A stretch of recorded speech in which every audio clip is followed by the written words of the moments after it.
guys, I decided to film a video today just really quickly talking about how I shape my nails. And these are my real nails. I do them myself. If you guys want to see how I do my French manicure, just look up here.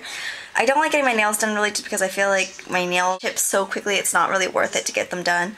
Also, it takes a lot of time. I don't know, I just prefer doing it myself. I don't like people doing things for me that I can do myself, and I can do my nails myself. So I do prefer kind of like a more straight edge, as you guys can see, like a square shaped nail. So in order to shape your nails like this, you're probably going to need to have a little bit of nail naturally. It's going to be a little bit harder for someone who's a nail biter just because you're not going to have as much playroom with the nail tip. But there you guys go. Oh, and also I don't do anything to my cuticles. I'm in the personal belief that the more you mess with them, the kind of more they get infected and the more they tend to overgrow. So if you really must do something with your cuticles, I would just wait till you're out of the shower or they're very moist and they're soft, and then I would just take an orange stick or a cuticle stick and push them back. But if I were you, I'd really try not to cut them so much. Cutting them tends to make them overgrow. So I hope you guys enjoy and show you guys now. I left my middle one uncut just so you guys can see what it looks like when it's kind of torn off by itself naturally and teared. So first off, I'm going to just take a nail clipper and I'm going to try to make this edge as straight as possible.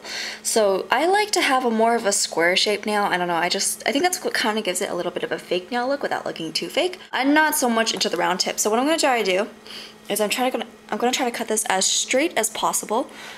So kind of line it up with my nail bed, just cut it straight across.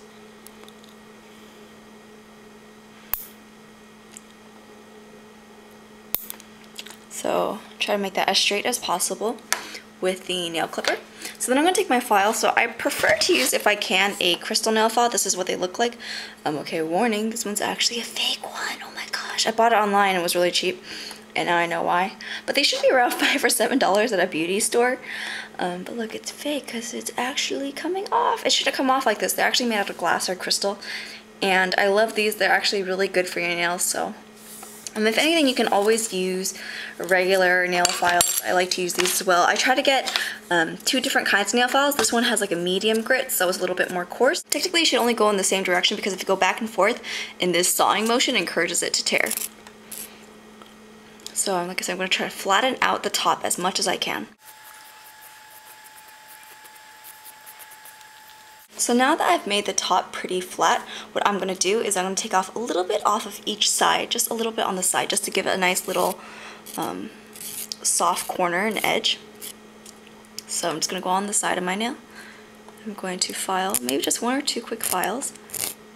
1, 2, and then on this side, go 1, 2, and then just look at it. See how could it be a little bit better. It could be a little bit better right here. I should take off a little bit more right here to give it a nicer shape. This is pretty much how I fix my nails. I literally just try to make the top part flat. So you try to make the top part flat and then just take off a little bit on the corner just to soften the corner, and that's how I shape my nails. So it's pretty easy. I don't really do anything really fancy. I just keep slowly taking off little by little until I like it. So I really think shaping your nails is really important. I feel like it's more important than pretty much any other step of the nail process. It takes much longer than you would expect. But I just go a little bit at a time until I'm really happy with the shape. So I'm pretty happy with this shape. You guys can see it's flat on the top, and then I just soften the corners, just sand them down a bit just to make them look a bit nicer. So once I'm done with that, I'm going to take my finer grit nail file, and this just basically helps seal it off so that there's no real spiky edges or serrated edges that are going to look ugly with polish on them. This is a super fine nail file. It's not going to take off a lot at a time. It's just going to smooth out the edges.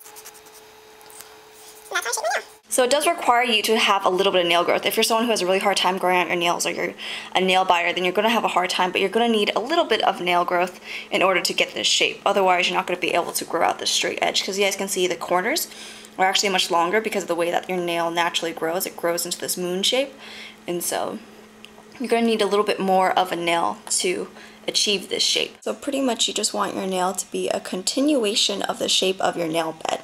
So you don't want it sticking out too much like a duck foot nail. It should be very straight up and down. So that's it. I hope you guys enjoyed my video. Hope you guys save you guys a lot of money doing your own nails. Oh, like I said, I also have my French manicure tutorial up here if you guys want to learn how to make your own French manicure. And I also do my toes. Okay, bye guys.